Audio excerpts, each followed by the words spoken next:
So, the Crimson Paw's criminal operations are pretty mysterious, and we can only speculate about how big they really were.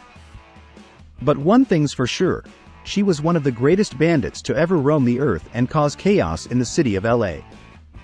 We don't know much about her past from the movie, but the books give us some clues.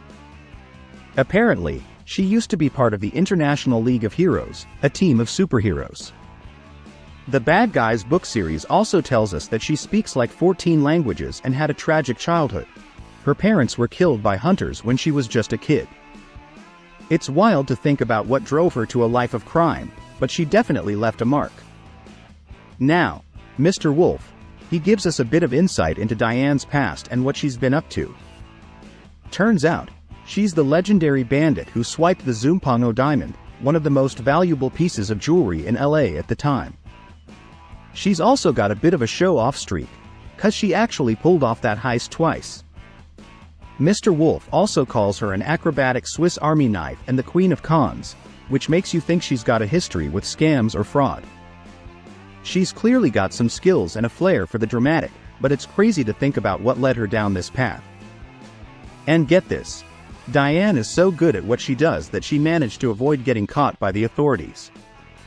She's clearly got some understanding of surveillance tech and how to stay off the grid, because she didn't leave any clues behind when she stole the Golden Dolphin or when she was causing havoc in the city. And if you need any proof that she loves making a scene, just look at how she entered and exited that prison. She showed up like a mysterious shadow, and then blew the place up with depth charges and regular explosives, pretty much destroying the island prison. It's like she wants to make a statement to the law or something. It's wild to think about, but maybe she and Mr. Wolf have some shared history in how they approach their operations. They both seem to have a flair for the dramatic and aren't afraid to shake things up. Now, here's where it gets even more interesting. Diane is actually the brains behind her own tech. This hints at a past where she might have been designing or testing specialized gear for heists and whatnot.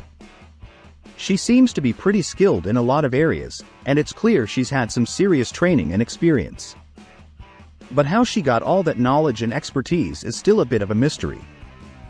Oh, and her secret underground lair?